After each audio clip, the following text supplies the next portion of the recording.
Welcome to Astro Chat with Anne Sundell, Kimberly Williams, and Monica Anna. We are three professional astrologers living in three separate countries, coming together every new and full moon to share our 3 points of view on astrology. Whether you enjoy deep dives into the current transits or you are just beginning to learn about astrology for the first time, there is a place for you here. All that is required is an appreciation for astrology, along with a respect for the various traditions within it. So grab a mug of coffee, your favorite cup of tea, or any other beverage of your choice, and join us for a chat on the astrology of the next 2 weeks. Hi, everybody. Welcome back for another Astro Chat. It's myself, and I'm joined today with lovely co-hosts Monica Anna and Anne Sundell. As you may already know, if you've been following us, we are 3 professional astrologers living in 3 different countries, coming together every new and full moon to talk some astrology. So welcome to our chat. Today we're looking at the full moon in Aries, which will be happening this month, October 2022, on October 9th. It is at 10:55 p.m. Universal Time. So breaking that down, for those living in the central part of the U.S., here in Texas, we're having it at 3:55 p.m. in the afternoon. Over in the U.K., that would put it at 9:55 p.m. and Finland, 11:55 p.m. just before midnight. So wherever you live, I hope you get to enjoy some of this lovely full moon energy. Couple of sidebars before we dive in. If you have trouble understanding any of us, I know I tend to talk really fast. English is not everybody's native language. If you hit the little CC for closed captioned, you'll get lovely, subtitles at the bottom that you can follow. Feel free. The other thing is, although we're talking about the lunation from Sunday, October 9th, until the next full moon, which will be October 25th. That next episode will be going into depth about eclipses, so you might want to get ahead of us and go back and review some of our prior conversations about the Scorpio eclipses. You'll find them either on YouTube or on our Buzzsprout website. That might help you get prepared. And if you're interested in following any of us individually, if you go to the About section, there are links to how you can find us on Facebook, Instagram, websites. So feel free to check us out. All right, I think that's all of the logistics to get into. Now let's talk about this exciting, intense, I think would be a good word for it. We've just spent a significant amount of time preparing for today's chat, and that intensity seemed to be the buzzword. So let's start off by looking at the fact that the moon is in Aries. It's going to be at 16 degrees of Aries, opposite the sun in Libra. And this happens, of course, once a year. We get that lovely full moon, Aries energy. Aries energy to me is very much about what any planet that's in Aries. Aries is about taking action. It's about energy. It is exciting. It's a sign that I just love and adore. It's about let's get out, let's get moving, let's do it. I often think of Nike and their motto of let's do it when I think about Aries. And having the moon in Aries, well, there's 2 sides to this, right? There's fluctuation with that moon. So let's just rip the Band-Aid off and talk about some of the challenges first. Some of the challenges of the moon in Aries is that, well, I'm just going to do it could mean I'm just going to put out there all of the energy, the frustration, the resentment, the things that have been pent up. Because with Aries, it's energy, and if energy is in movement, it's flowing, but when energy is blocked in any way, it often turns into resentment and into anger and into frustration and sometimes into aggression. So we may find that emotionally, people are being extremely reactionary and perhaps overreacting. There could be that I have taken as much as I can stand and I can stand no more. And now I need to speak my piece or take action or fight back or, put it out there. I need to act now. The other thing that I think can sometimes happen when the moon is in Aries is, especially with the full moon, we've talked a lot about moon phases over the last 19 episodes. And so the full moon is this release, releasing everything that's been growing kind of period. So this could also be a great time of just releasing the things we've been hanging on to that no longer serve. It's time to let it go. It's time there. But if it's all of this, again, if what we're releasing is tied up with anger or frustration, we may find that a lot of old resentments, old old wounds are coming forward, needing to be released. But sometimes when we release, it's like the process of releasing is about bringing up and holding and seeing and then letting go. That period of bringing up and holding can be extremely emotional. And here's that moon saying, oh, it might not be so pleasant, right? This could be periods of physical pain, because the moon can be our body, emotional pain. So what we're bringing up to release, I think it's important to recognize that we just need to stay with that flow and not hold on, not clamp down, not revert to old coping mechanisms of maybe suppressing or holding. Because I find that for those of us who live in Western cultures, there's a strong tendency, there's a strong motivation of what we've been taught or exposed to of, push through, suck it up, hold it back. So the idea of embracing Aries energy and just moving with what comes forward, especially if it feels overwhelming, if it feels like a tidal wave, if it feels like this fire, I guess fire is a better analogy since it's a fire sign, but if it feels like this burning fire, a lot of times, unless that fire is about career or something that's socially acceptable, what we've been taught is hold it in, repress it, pull it back. This is not a time, I think, for holding in and repressing. The emotional need to let it out is there. So that's my ripping the Band-Aid off. Now, the positive side is the other side of what happens when we release. There could be things we've been wanting to do, but haven't made time or haven't had the motivation or have been waiting to act upon. Now is the time we can take action, that our emotional motivations may become strong enough to override whatever the reasons were we've been holding back or procrastinating or sitting and waiting for the right time. The time is now. The moon is in Aries. Let's release. Let's go forward. Let's take action. Let's dive off of that high diving board and see what happens. There can be a lot of fun in the idea of just, it isn't about, I know where my fire is going to take me. It's that initial kernel of fire. And for many of us who've been in the period of waiting for our passion to rekindle, maybe the passion, we just got burnt out after 2 years of COVID. Maybe there was a change of jobs. Maybe there was a change of scenario, and waiting for that, fire in the belly to come back and guide us and motivate us. I think this could be where a lot of us get that feeling of being reignited, re-excited, passionate about something again. So those are some of my musings about it, but I'm real curious to hear what Monika and Anne have to say about Moon and Aries. So the full moon in Aries, for me, this sign represents our life force. So when we think about our life force, when we say that someone is full of life, I think about Aries sign like that. This is the sign that goes, I am, this is me, rah, kind of thing. And I really like that. We need that energy. We need that fire, because that's something that starts us off. And like with anything, when that is suppressed, when who we are and our life force is suppressed, that's what leads us to not feel well, to fall into depression, to fall into anxiety, to fall into the imposter syndrome. Because if we feel deep down, this is my life force, this is me, and I want to shout out there, this is me. And then society, the culture, religion, your mom, whoever tells you, well, you shouldn't be like this. You couldn't be like this. You need to shave off a little bit. You need to, approach life differently. We mold into that, what society expects of us, what culture kind of does for us. And we mold into something that we're not.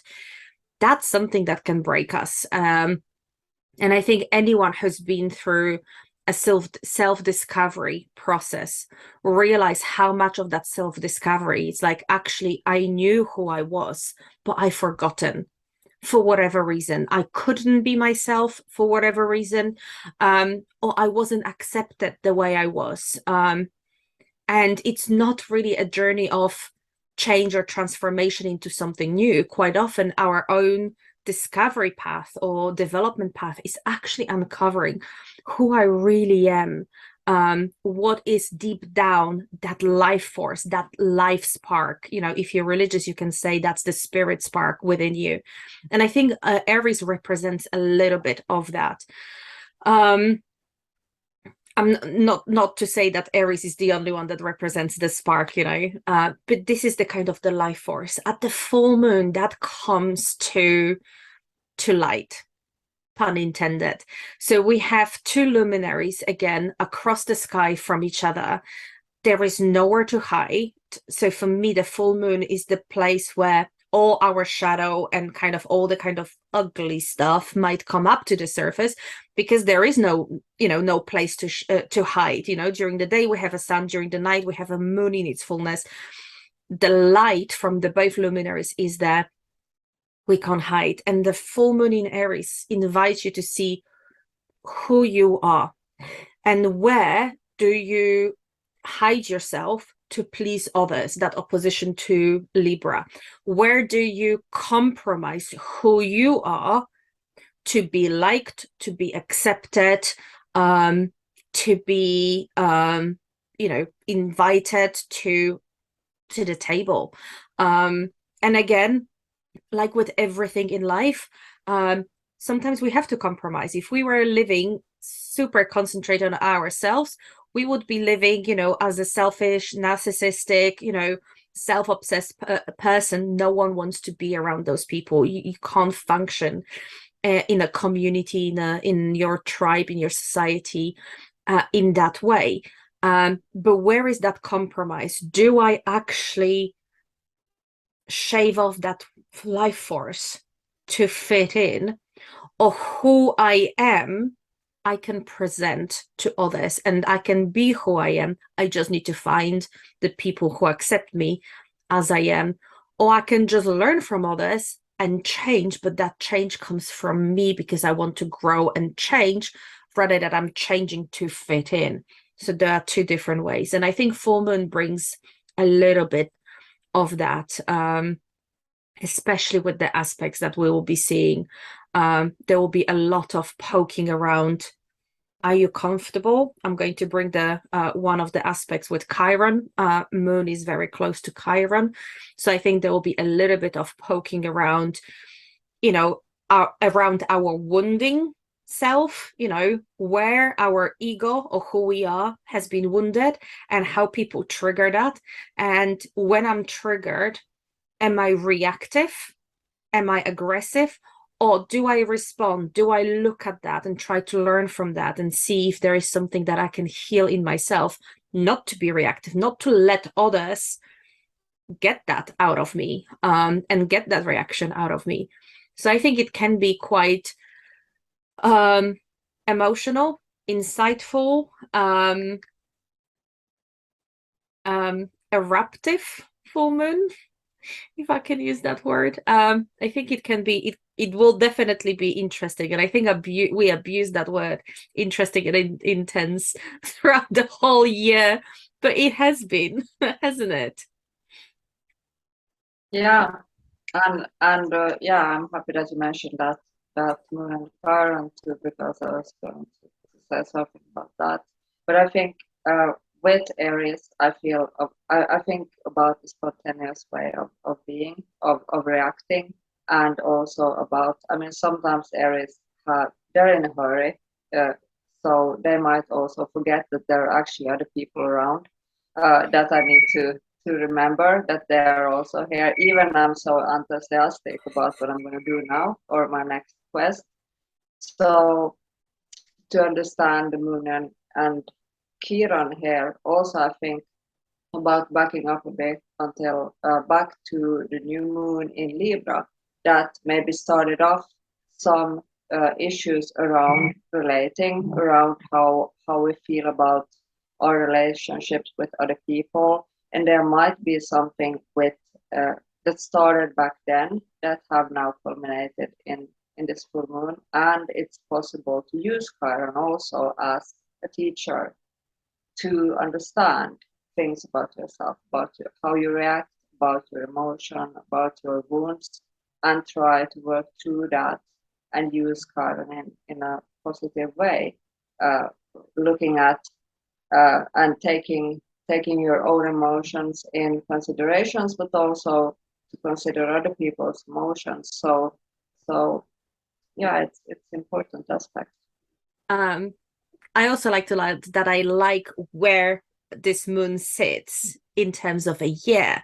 It literally sits a few weeks before Halloween. So we tend to get full moon in Aries just before the sun moves into Scorpio, and we already in the dark side of the year. The sun, keep saying moon, the sun moved into Libra. We're already in the dark side of the year. We've been through the equinox, and in the northern hemisphere, things tend to go deeper into sleep. I actually find usually September, October quite energetic. And this is the time of the year that kind of prepares me for the winter. But what I tend to do before the Halloween, before the letting go, is using that full moon energy to go, okay, what do I need to let go of? I've built and planned the whole year. I've worked through my whole year. I created my goals and I achieved them or I didn't. I harvest some of my goals, so I didn't others. But this is the time when I need to take an action on, I need to let go of everything else. Otherwise, I'll be dragging that with me into the underworld that's coming over the next few months. So I need to take a decisive action. And for me, Aries also is about decisive action. With Aries, there isn't like, oh, should I not? Maybe. No, let's go or let's not go. It's either hard pass or hell yes. And this is what I like about that full moon. It's kind of looking at it. Okay, where I am, what have I done up to this point? Do I need to do a summary? Do I need to check it out? I need to go, okay, hell yes, or hard pass, and move into the dark side of the year without dragging the whole year with me, because that will be the time where I can renew myself, I can dream again, I can go into that deep cocoon of winter to then reemerge next year again. But full moon in Aries, it's a little bit of a preparation for me. It's like, this is the time to release the energy and just let it go. And like the autumn around this time, like trees in the northern hemisphere, just lose all my leaves, stand there prepared for what's next. So that's a little bit of a full moon in Aries for me as well at this time of the year. That's really interesting because I similar but a little different.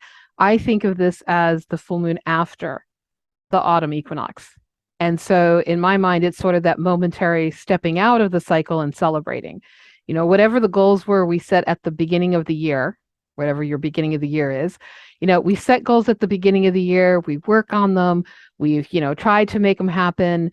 During the autumn equinox, we've looked at what we've achieved and what we didn't achieve, and maybe did some with the September time period, a lot of people do like revisioning or re-strategizing.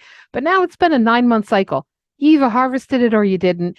Woohoo, let's celebrate. And to me, Aries is like the firecracker or the sparklers that people use on New Year's, and here in the States, the 4th of July.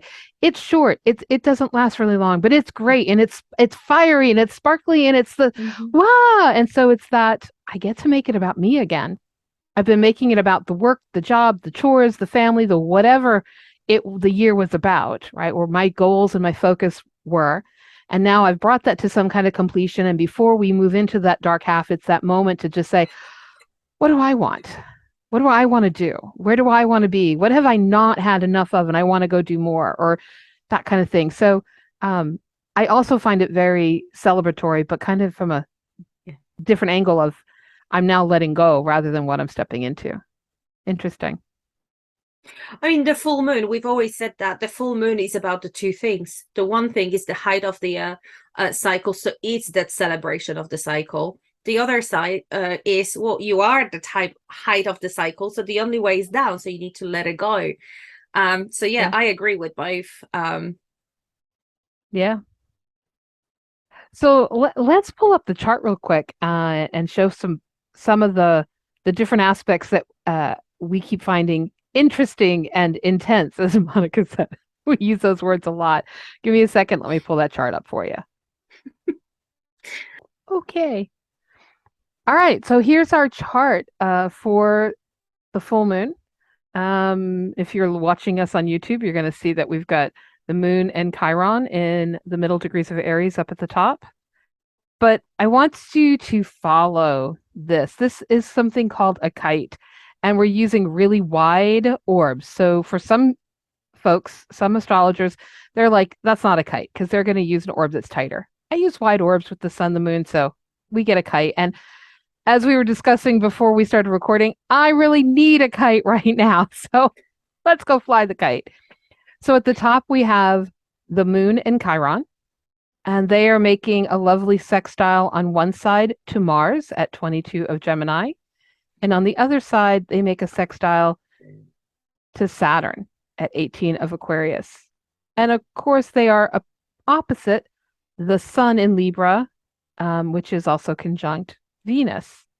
And that's not all. You might also notice that Mars, that sun Venus, that Saturn also are making a very wide orb grand trine in all the air signs.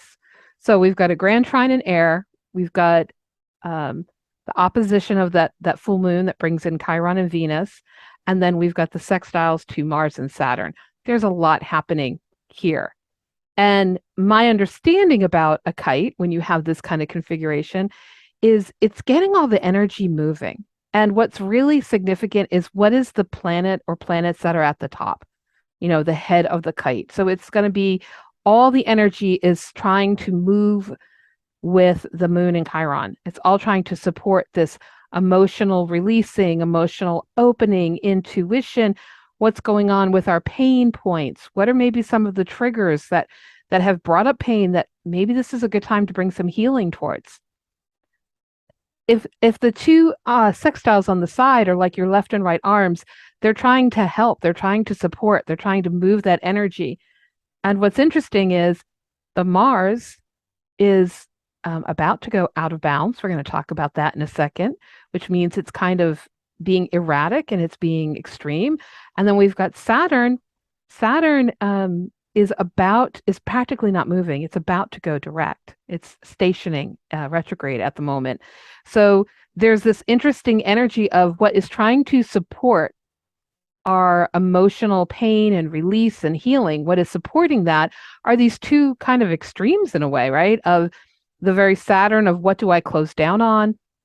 Where do I feel I need to be very ultra responsible? Where do I need to be practical?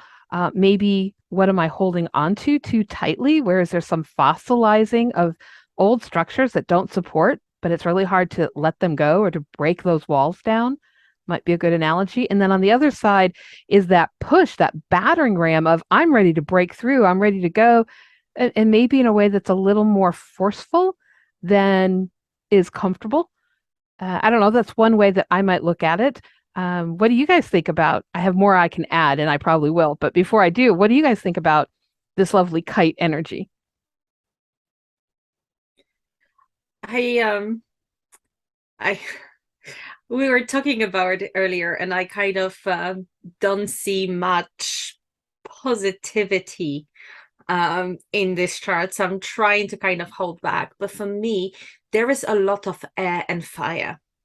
And that's never a good combination because effectively fire feeds on air. You need an oxygen for the fire to grow and to be sustained. And it kind of feels like we have a little bit of that. So what I'm thinking when I'm looking at that is we have a full moon energy, peak of energy of the cycle of our emotions, sitting next to a planet that represents our wounded self, the place when we feel the most vulnerable, the place that, has not healed, that it's still weeping, it's still hurting, it's still, open wound. And then if we're going to get poked into that, instead of having a support to respond to that and respond from a place of, do I need to look at my own reactions? Do I need to look at why I'm being triggered? Do I need to maybe look within to try to heal that wound? We're kind of having a lot of air going on, which means we can get into our heads, into the situation where we're getting aggressive. Mars will be in Gemini. We can get aggressive with our words. We can get aggressive with how we speak to people. So the situation can just escalate into a fight or a full-on argument, just because someone said something that triggered us, and suddenly instead of responding, we feel hurt. We feel, we feel aggravated, and we respond in the way that we can with the use of Mars out of bounds. We don't feel bounded. We don't feel like, the Martian energy is restricted. So we go out of bounds. And we have those sayings even in our language when we say, oh my God, he just went completely off the rails, when someone goes off the kind of track that is expected. And that's what Mars out of bounds means to me. We as a society, we hold aggression in a certain ways. There are certain way that we can express that Martian energy. Olympics is great idea, sport is great idea. But when that aggression doesn't have the societal approval of that, of those frames of working, we go off the rails, we go off the deep end, we go off that kind of structure that society set up for us, or our culture set up for us. And I think this is what's happening in this chart. And then we look to Saturn for that support and structure, and Saturn is stationing to go direct. So Saturn is at it's just slowing down to the point where question is it effective? Are we looking to structures that maybe no longer serve us? Are we looking to structures that actually don't support us, that they support a way where that aggression bubble up so much that there is no other way to release it but like a volcanic eruption? So I do wonder how this full moon will manifest, both internally for us within our lives, within the job and family environment, and also on a bigger scales of politicians and societies in the countries. Because it is, for me, when I look at that moon in Chiron, Saturn and Mars, I see a wounded person who gets triggered, and then that support that normally Kite would provide, it doesn't necessarily, it might not necessarily be there. But then again, astrologers do have a bias, and we do see things that in archetypes that we might want to pick up, or the archetypes that feel right at the time, and we might or might not be aware of our bias. When I look at that Kite, I think, the Kite is a big trine, and on top of that we have a small, like, that called some talent triangle, like a more focused small one. And I hear what you're saying, Monika, with that Mars and Saturn energy in the Kite. I still want to look at Mars and at a strong Mercury that we have. We can use that Mars energy with Mercury, with communicating, with bring it a bit more down to earth. We're having Earth sign here. And I'm looking at Mercury with Pluto that's doing a trine. And Pluto is also going to go direct. Even if it's slower, it's not going to speed up as fast as Saturn is going to. But still, we have that side of it too. A bit more earth, a bit more grounding. And yes, of course, I think that Mars out of bound, and especially I think that Mars approaching retrograde season is a test. It might be also on a personal level a time of really testing to not go into too impulsive behavior, to not go into fighting, that we might feel more triggered by things that happened like in general. And one karmic astrologer once told me that don't pick a fight during the retrograde Mars, because you're going to be the one who's going to lose it. You're going to lose more than what you will gain when you do it in the retrograde Mars time. This might come much later. So even how irritated you are getting on certain things, then really like pick your battles. Is this a thing that I really have to get myself into, or wait a bit for Mars to move on, if it's possible to wait until after January 2023, when Mars is going to be direct again, to not like start big disputes if it's not like so necessary to do that, because you might not see the whole picture.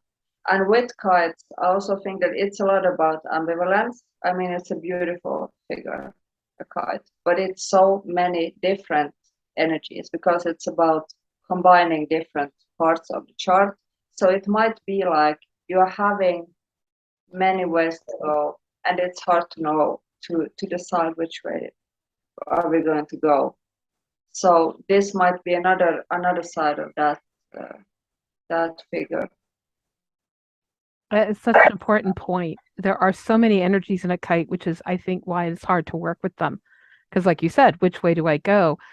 I think ultimately the point of a kite, literally, if we're out in the yard flying a kite, earlier I was singing Mary Poppins for those who grew up with Mary Poppins, let's go fly a kite. It lifts us. It lifts us to a higher vantage point. It's like the eagle that flies over. We can see the bigger picture. We can see all the pieces that are intricate to something, and then maybe that gives us a way to work with it. What I'm going to and again, I'm probably falling in, as Monika mentioned, I'm falling into my bias, I'm sure, to some degree. But here's what I see with this particular kite is we started off talking about that moon in Aries, up here with Chiron. So old wounds, old pain, old triggers may be coming back to the surface, and we may be feeling very reactionary around them and impulsive around them. One thing that we haven't mentioned yet, it was on our list, but I'll pull it up now, is that full moon is also making a square to Pluto. It's a nice little T-square between the moon, Chiron, the sun, Venus, and then there's Pluto. Really wide orb, like the widest of orbs. But hey, it's Pluto. She has a little more oomph in my books anyway. So I think some of this pain is also about what is our fear? What is the fear I have that makes that pain so painful? Somebody betrayed me, for example. Is the pain because they betrayed me or because I feel unlovable and I have a deeper fear belief system behind that pain? I think it's these things that get really complicated, that are very unconscious, that are very hardwired in. And maybe some of those pains that we worked on over and over. I mean, I'm sure I'm not the only person who's done cord cutting numerous times about a particular person in my life. And I'm like, why can I not break this cord? Or why can I not heal this thing that I keep coming back and working on? I feel like with this particular full moon, it's time to get to the kernel what's behind all of this pain. What is that thing? And here's Mars saying, I'm ready to go. I am ready to push through and face that fear, and I'm not going to stop and think about it. We're going to go. And here's Saturn saying, hold on, let's hold on to the old belief systems. But if they're not functional, maybe it is a moment to really look at what am I holding on to? How do I power through? How do I break that wall down? So I'm feeling like even though this could be very emotional, traumatic, painful, we may find ourselves riled with some impulsiveness, speaking without thinking, vacillating between overthinking and then impulsive action, and kind of that back and forth of a Mars in Gemini. Certainly, it can feel like if I tear down the structures that have supported me, because I'm realizing they don't serve me anymore, what's going to replace them? Well, I don't know. It's not the job of a kite to give us that answer. It could be really scary. Here comes that moon again with all this emotion. So I'm not trying to say this is easy work, but I think it is very healing, healthy, and it is a great opportunity this month with all the intensity that's flying in numerous ways. And we haven't even gotten to the next, new moon for our next recording. That'll be even more intense, I'm sure. But here's a chance to really start the journey about deep, transformational healing and change. That's the way I'm looking at this, Kite. So I'm putting my proverbial eggs in the hope basket that this is going to bring something at 6 months later when we're at the Aries new moon. I can look back and be like, I'm really glad I went through that, and now I'm ready for whatever's next. Yes, this is what I always liked about three of us sitting down and talking astrology. We always have a different angles, not just from astrological background that we have, but also from different upbringing, different culture that we grew up in. So we will see different things, and I always appreciate I appreciate the hope that you guys give me as well. But I just wanted to point out, Anne, that thank you for bringing that Mercury, because it might be that hope that we're looking for. The Mercury in that Virgo might be the one that rules the Mars and goes, okay, how do I discern my emotions? How do I discern my actions? How do I discern my thinking? And actually that grounded Mercury in Virgo might help us with all that energy flying around. But yeah, there is no denying that October is an intense month, and it is a build up to an eclipse season. And as we know, the eclipse season is intense, especially if you have personal planet or angles around the eclipse degree. This is definitely a build up. So I know I'm feeling it already. Yeah. Let's we have on our list to talk about that Mercury and also that Venus a little more. And before we dive in, let's wrap up talking about this Mars. We talked about the kite. We talked about, Mars being part of that kite and Saturn being part of that kite. But there's something else about Mars in particular that's flavor of just Mars. And that's that we're going to see during this 2-week period, Mars is going to go out of bounds.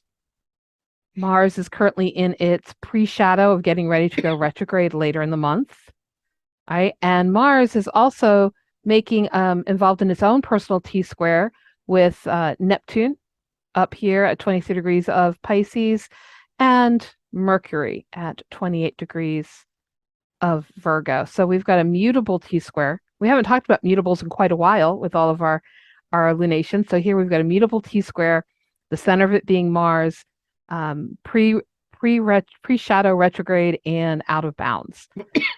So I just want to, for those who aren't familiar with out of bounds, because we've been mentioning it a bit, out of bounds, as Monika said, it's literally out of the boundaries, right? The sun will go as high and low as the tropics. The tropics of Cancer, tropics of Capricorn. The sun, if you watch it, you'll notice that certain times of the year you have more daylight, and certain times of the year we have less hours of daylight, and the sun rises, a little further east west. It's got its range, and most of the time, most of the planets are staying within that range. However, the planets can sometimes go beyond those boundary lines, right? They can go a little further, and when that happens, we say it's out of bounds. So out of bounds is a place of it's moving beyond the place of normalcy. It is not the standard. So when a planet is out of bounds, it can act either very volatile, very extreme, but it can also be erratic. It can choose to be something totally different. So if Mars is historically within the way you work with Mars, the way it is in your chart, if it's always bringing up, let's say, aggression for you, when it goes out of bounds, well, maybe this is about, I'm going to take action. And, and it's not about aggression, right? It's about being assertive. And so planets can change. A lot of astrologers will refer to this as the place of genius. In fact, a lot of your scientists and your authors and other inventive and creative people have had those brainstorm moments, those aha moments when a significant planet in their chart was out of bounds. So it is fraught with unknowns, I would say. And so with Mars here, we're going to see this maybe we have been caught up in inaction and now we see the path forward to take action. That would be, to me, kind of a genius aha moment. By the same token, maybe we're not normally a very impulsive or a very aggressive person, and suddenly we're turning that switch on. Now we're instead of being the person who carefully calculates and plans their life, we've just quit the job and started a new one. And everyone around us is like, what? WTF, what's happening? Maybe it's I'm normally all about the peace in the middle road, but now there's something where I must take a stand. So it's hard to say for sure how it's going to be. And I would like to embrace the idea that maybe it's not either or, but it's and both, that all of these are happening. We're going to see Mars out of bounds for a very long period of time. The last time it went out of bounds was earlier this year for 1 month, from January 12th to February 10th. Now it's going out of bounds for over 6 months. It's going to happen October 22nd, just before our next new moon. It's going out of bounds, and it will stay out of bounds because of that retrograde. It is affecting things as well. It's going to be out of bounds until May 4th. And so I think we're going to have a lot of time to experience all aspects of what an out of bounds planet is about and like for us. Okay, I'll get off my soapbox about out of bounds, but so it's out of bounds and it's in its pre-shadow retrograde. You guys want to chime in on either of those?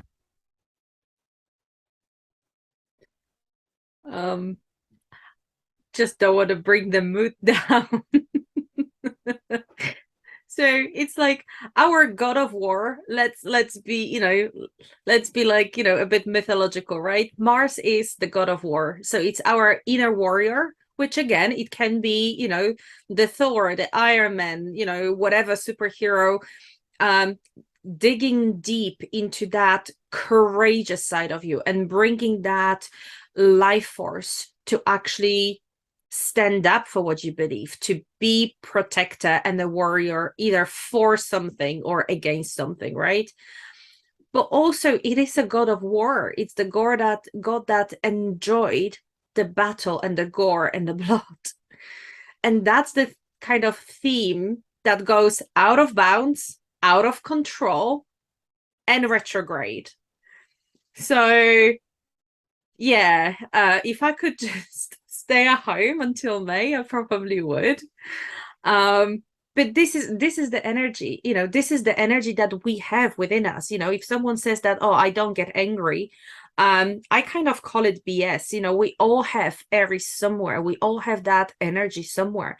You might have a creative expression of that energy. You don't necessarily have to go to the gym to get that access of energy. This is just one way of Aries to manifest. You can express that in being courageous, in standing up for something, or trying new adventures, and have that courage to do that. But it's also the kind of the energy of, I just want to smack someone. It's that aggression and that rage. And that rage goes out of control, out of bounds, out of what's, appropriate. So I kind of think there might be some of that energy manifesting not only in our lives but also in, like I said, on the bigger scales in the countries and societies, when people go, F this, I'm going out of bounds, I'm going out of control because I had enough is enough, and I'm going out for it. And I think there might be some of that energy, whether it's in your relationship when you go like, enough. You think I'm a nice person, you think I'm a nice girl, you think I'm the nice boy, watch me, watch me walk, or watch me, and I think there might be some of that energy across the nations as well, at least groups of people within nations, when they go, enough, we're not going to behave the way society wants us or tell us to behave. Watch us. We're reclaiming our own freedom. We're reclaiming our, through our courage to stand up. So yeah, That's kind of how I feel over the next few months. So it will be interesting to see that I like and the observe that in analogy the of news. I like the analogy of Thor and Iron Man. I've been looking at this, and I keep thinking about in my own world, Sekhmet and Kali.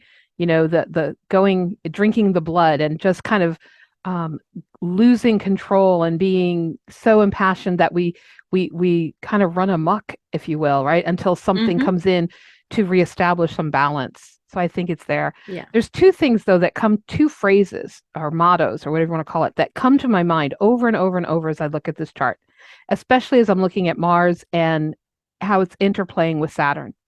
If Saturn is about, as we've talked before, structures and government and governance and society, and Mars is about the individual, right? And Mars is in the air sign of Gemini.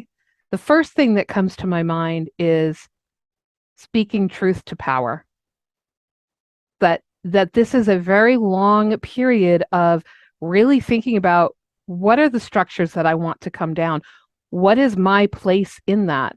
And this is moving a little further out. And the other saying that kind of ties in is the personal is political. So when I think about the world stage, as it were, what I'm seeing here is with energy is that perhaps many more of us who maybe shy away from politics or world events or demonstrations or, you know, fill in the blank. I'm already is as we're in this kind of build up to this, the last few weeks as we've been approaching this lunation and this energy, I've already heard so many people say, well, I don't normally fill in the blank, but now I am fill in the blank. I don't normally get involved in politics, but now I'm going to be a poll watcher. I don't normally, you know, post on Facebook my personal views, but now I'm, you know, there's that like starting small, starting with the individual action that I can take right now. Can you get more Mars or more Moon in Aries than that? And then how do we move it forward? How can we, you know, start to embrace our own inner warrior? And I feel like these small initial steps are probably just going to grow. It's those first kindling on the fire, and that fire is just going to grow to where eventually, you know, everyone in their own way is going to have to identify, how do I speak truth to power, and where has power gone corrupt that I need to speak power to, and what are the institutions that have fossilized that need to be deconstructed. So I have a feeling that in although, you know, we like to focus on how this affects everybody personally, when I'm just thinking about globally, I think we're going to see in many countries lots of these concepts at play on the world stage, and of course how that affects all of us. I just one thing to add to that very quickly. Gemini for me is always a sign of two ways and two options and the crossroad when you normally go left, but this time you might want to go right. And I think that Mars out of bounds will be presented with two choices, again, on global scales or in our lives, and we might took the unexpected route. Yeah. Go off the rail, literally. Oh. And just drive somewhere else. Yeah, it's absolutely a very interesting energy, combining out of bounds with retrograde motion, and I mean it's worth looking at and exploring how that's gonna show itself. Still, I kind of want to take Mars and Neptune and go to the beach for a while, and maybe sit down and listen to music or make a painting in the middle of all of this. In those, not in those fixed signs, but in those double signs. Help me out in English. Mutable? Mutable, thanks. Mutable signs. I still feel it's good that the T-square is mutable, because then we have more to move with. It's not that it's only my way or highway thing. It's other it's Mercury, it's water, it's Earth also in here. So there might wanna help out a bit with balancing that and adding some Mercury might give some kind of more practical outlet. But I also think like making a stand, taking a stand by doing art, by writing, by having more subtle forms of taking a stand and creating their own opinion. Such a good point. I'm kind of feeling like I need to find a kind of optimistic way or a positive way that I'm all the time doing this, but I don't know. It's just, yeah. Yeah, as you were speaking, I kept getting this image in my head of like going away to some ashram and praying for world peace as a way of kind of sinking into a more mystical, blissful way of transforming rather than, carrying a sign and marching on the street. But it's really unpredictable. Mars is unpredictable, and like with outer bounds, those planets are kind of, in one way, I feel there's so much fear to act as they want in another way out of the box than we are used to. So it's really like a wild card.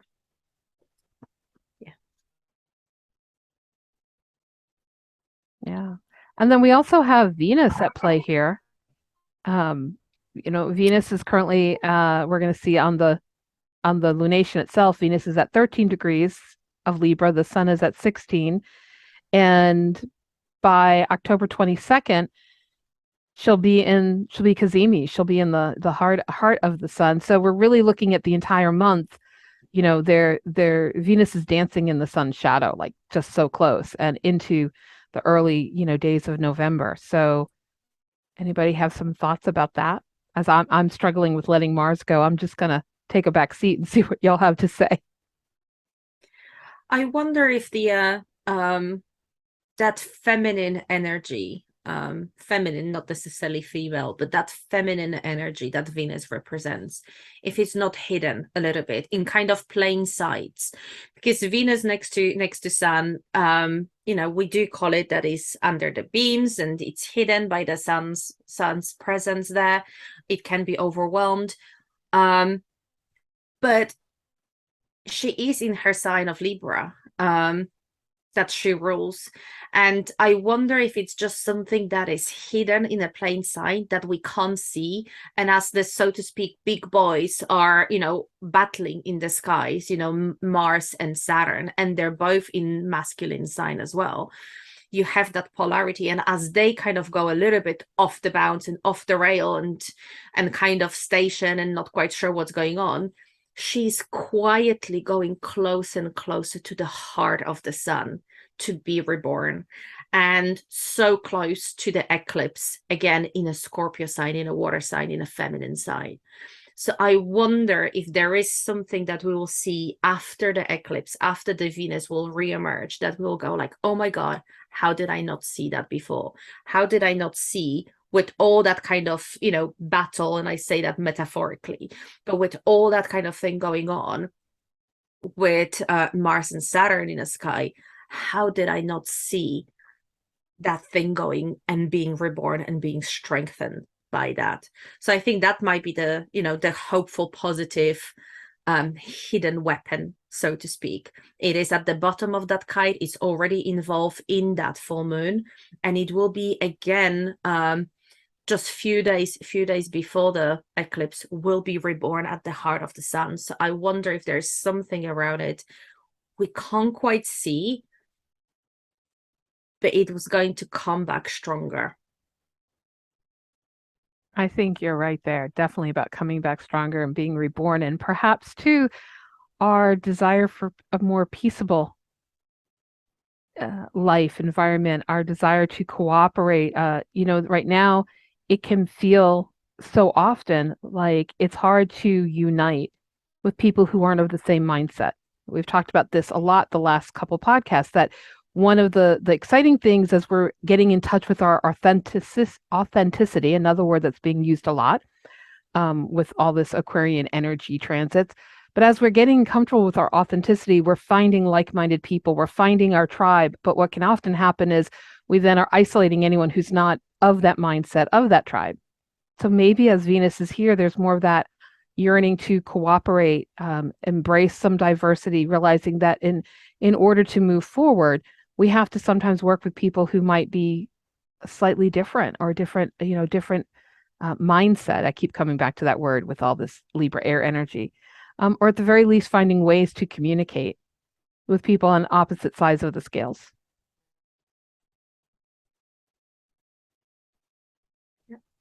And when thinking about mythology, Mars wasn't the only war god. Venus has also been seen as a very strong goddess and also not a passive one.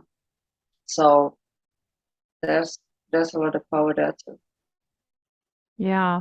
And due to the fact that they're making this grand trine in air, I would be hopeful that Venus is putting us in touch with what we truly desire as she's reborn. Mars is going out there and getting it, and Saturn's finding a way to create it in physical reality. Wouldn't that just be a beautiful flow of all this air energy? It would. So I was trying really hard for us to end on a positive note. So is that where we end and move into our tips? Well, I think our tips will be taking that energy and doing something positive with it. So I think I might be sometimes a Debbie Downer, but I do believe that a lot of that is up to us. It's how do we take the challenges and that difficult energy, and how do we work with it? And again, sometimes too much of good things can make us ill. So for me, it's what do we do with that energy? How do you approach it if you know it's happening? If you know there is a storm happening, how do you approach it? Storms can be, helpful in clearing some of the stuff.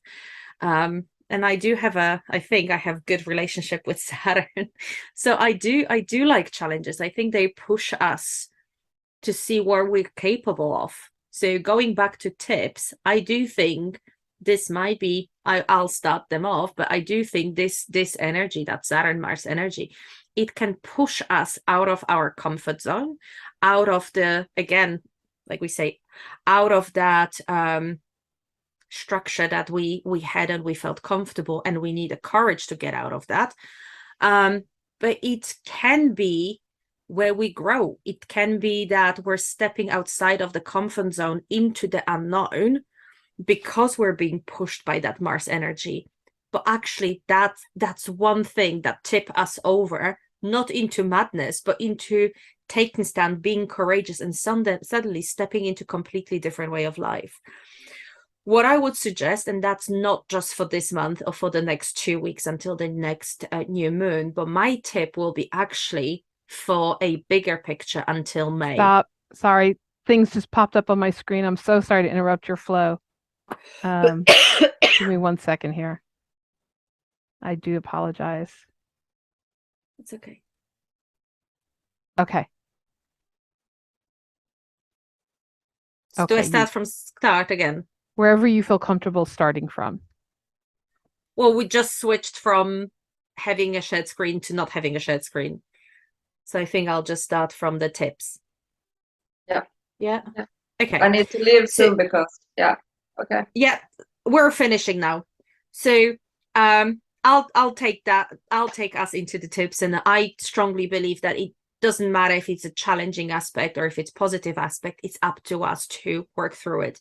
So too much of good things can make us ill as well. But some of the challenges make us who we are, shape us who we are. They push us outside of our comfort zone. They push us to go for something or stand, for something. And we really find our footing, our courage in situations like this. So my tip actually for the next now my tip will be for the next 6 months. It's not for the next upcoming 2 weeks, not until the next new moon. But my tip is actually linked to Mars. we keep talking about that Mars out of bound energy. I always think the best way to do it is check it out for yourself, experiment with it, have a journal and have maybe a sticker around the house and kind of think about it, reflect on it once a day or once every week, depending on how you do your journaling, and see where is that life energy that we have, where is that courage that I have, where is that me energy that I want to assert myself, and how do I do it differently? If, like Kimberly said earlier on, if you catch yourself going, oh, I never do that, but, oh, I always do that, but not this time, have a look, write it down, and see if after May, when Mars will go back into the bounce, will come back into where it belongs, so to speak, if things will change and shift. And if maybe that 6 months of, you know, testing a little bit and going outside of the expectations and the rules, if they change something for you. So back in May, back in June, you might be able to reflect back, see that stuff that you've done, you know, you said, you tested, you know, Aries is a sign of initiation. It's going for something new. What is it that you went and you didn't mind, and now suddenly maybe in June you'll be backing away from that? It might remind you that actually being outside of the comfort zone, it might be a good place for you to be, because it challenges you, it keeps you growing, it keeps you energized and on fire.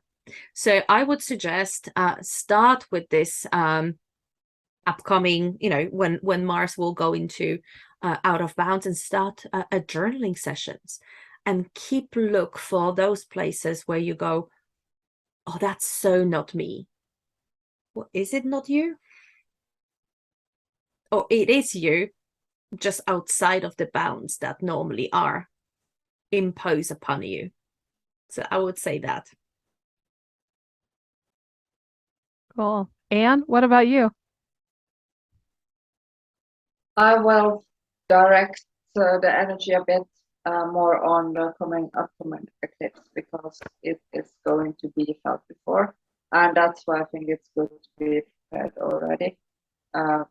And because the eclipse rules are vital energy, then it's important to try to take care of yourself and rest. And also because this tricky Mars is here, try to really pick your battles, pick where you put your energy. Like, where do I really want to put energy, and when do I need it? I need to have a rest, and I need to get more time and space for myself, and try to find a balance between those two. And as very, very a good doctor said to me once, if you're tired, you should sleep. That's important. Mine are really simple, very practical, getting down to basics. Let's strengthen that throat chakra. Let's use our vocal cords, right, to vocalize no and I statements. So Mars is, you know, the first Mars return is usually around 2 when we learn to say no. So, you know, pay attention to, can you say no when somebody's like, will you do this for me? Or can you do such and such? Do we say no easily, or is it a aggressive no? And how can we get comfortable saying no? My best friend, she taught me a long time ago, that doesn't work for me, right? Because it's very hard for me to say no. So getting comfortable practicing on things that don't have a huge emotional content, so that when we get to things that are emotional, it's become part of our practice, our ability. And then let's follow that up with an I statement. You know, that doesn't work for me. What I would like to do is, or what I need is, you know, changing the statements from you did this and it made me mad to I am feeling blank, like practicing that I, me, myself, and I, and using those words out loud when we're interacting with others, I think can be really useful as we enter into the next 6 months of all this Mars energy. Absolutely. I think those are really good tips. So with that, stay safe, folk. Be out there. calm, be patient, stay safe, and join us in 2 weeks when we talk about the next round of intensity hitting us in October of the Scorpio eclipses and the new moon. Thank And you. please remember to tell us about your experiences. You can comment on the video. Absolutely. Look forward to reading everyone's comments. Hi. Bye. Thank you for joining us in this week's Astro Chat. We hope that you enjoyed the discussion and would love to hear about anything that resonated with you. Keep the conversation going by posting shareable content on our Instagram, Facebook, or YouTube pages. You can also email us at astrochatpodcast@gmail.com. AstroChat is uploaded every 2 weeks on the Saturday before each new and full moon. Look for us on your favorite podcast platform as well as on YouTube. You can support AstroChat and receive exclusive content by donating on our Patreon page. We look forward to chatting with you all again at the next lunation of the moon.